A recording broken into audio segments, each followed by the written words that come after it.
सर्वलोक महेश्वरम। जब मनुष्य अपने को वस्तुओं का स्वामी मान लेता है तब वह अपने वास्तविक स्वामी को भूल जाता है, क्योंकि वह अपने को जिन वस्तुओं का स्वामी मानता है उसे उन्हीं वस्तुओं का चिंतन होता है। अतः भगवान को ही विश्व का एकमात्र स्वामी मानते हुए मनुष्य को संसार में सेवक की तरह रहना चाहिए। सेवक अपने स्वामी के समस्त कार्य करते हुए भी अपने को कभी स्वामी नहीं मानता। अतः साधक को शरीर, इंद्रियां, मन, बुद्धि, पदार्थ आदि को अपना न मानकर केवल भगवान का मानते हुए अपने कर्तव्य का पालन कर देना चाहिए। कर्म करने में निमित्त मात्र बन जाना चाहिए। अपने में स्वामीपने का अभिमान नहीं करना चाहिए। सर्वस्व भगवत दर्पण करने के बाद लाभ हानि, मान अपमान, सुख दुख आदि जो कुछ आए उनको भी साधक भगवान का ही माने और उनसे अपना कोई प्रयोजन न रखे। कर्तव्य मात्र प्राप्त परिस्थिति के अनुरूप होता है। परिस्थिति के अनुरूप प्रसन्नता पूर्वक अपने कर्तव्य का पालन करता रहे, यही भगवान के मत का सदा अनुसरण करना है। मुच्यन्ते है तेपि कर्म भी। भगवान अर्जुन से मानो यह कहते हैं कि मैं तुम्हें तो सर्वस्व मेरे अर्पण करके कर्तव्य कर्म करने की स्पष्ट आज्ञा दे रहा हूँ। अतः मेरी आज्ञा का पालन करने से तुम्हारे मुक्त होने में कोई संदेह नहीं है। परंतु जिनको मैं इस प्रकार स्पष्ट आज्ञा नहीं देता हूँ वे भी अगर इस मत मिले हुए को अपना न मानकर कर्तव्य कर्म का पालन करना के अनुसार चलेंगे तो वे भी मुक्त हो जाएंगे।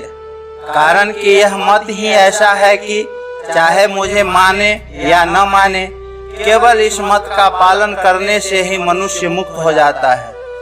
भगवान का मत ही वास्तविक और सर्वोपरि सिद्धांत है, जिसके अंतर्गत सभी मतांतर आ जाते हैं। परंतु भगवान अभिमान न करके बड़ी सरलता से, नम्रता से अपने सिद्धांत को मत नाम से कहते हैं। तात्पर्य है कि भगवान ने अपने अथवा दूसरे किसी के भी मत का आग्रह नहीं रखा है। प्रत्युत निष्पक्ष होकर अपनी बात सामने रखी है। मत सर्वोपरि नहीं होता, प्रत्युत व्यक्तिगत होता है। हर एक व्यक्ति अपना अपना मत प्रकट कर सकता है, परंतु सिद्धांत सर्वोपरि होता है जो सबको मानना पड़ता है। इसलिए गुरु शिष्य में भी मतभेद तो हो सकता है, पर सिद्धांत भेद नहीं हो सकता। ऋषि मुनि दार्शनिक अपने अपने मत को भी सिद्धांत नाम से कहते हैं, परंतु गीता में भगवान अपने सिद्धांत को भी मत नाम से कहते हैं। ऋषि मुनि दार्शनिक आचार्य आदि के मतों में भी तो मतभेद रहता है, पर भगवान के मत अर्थात सिद्धांत में कोई मतभेद नहीं है। जो वस्तु अपनी नहीं है उसे अपने मानने से और उसकी प्राप्ति के लिए कर्म करने से ही बंधन होता है। शरीर आदि वस्तुएं अपनी तो है ही नहीं, अपने लिए भी नहीं है। यदि ये अपने लिए होती तो इनकी प्राप्ति से हमें पूर्ण तृप्ति या संतोष हो जाता, पूर्णता का अनुभव हो जाता। परंतु सांसारिक वस्तुएं कितनी ही क्यों न हो मिल जाए, सांसारिक वस्तुएं कितनी ही क्यों न मिल जाए, कभी तृप्ति नहीं होती। तृप्ति या पूर्णता का अनुभव उस वस्तु के मिलने पर होता है जो वास्तव में अपनी है।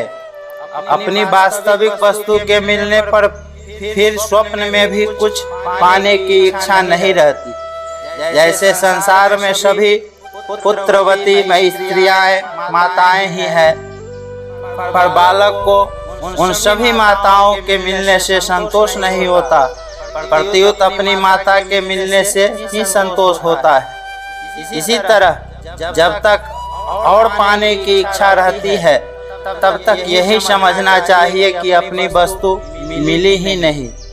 मिली हुई वस्तुओं को भूल से भले ही अपनी मान ले, पर वास्तव में वे अपनी है नहीं, इसलिए उनसे अपनी तृप्ति भी नहीं होती।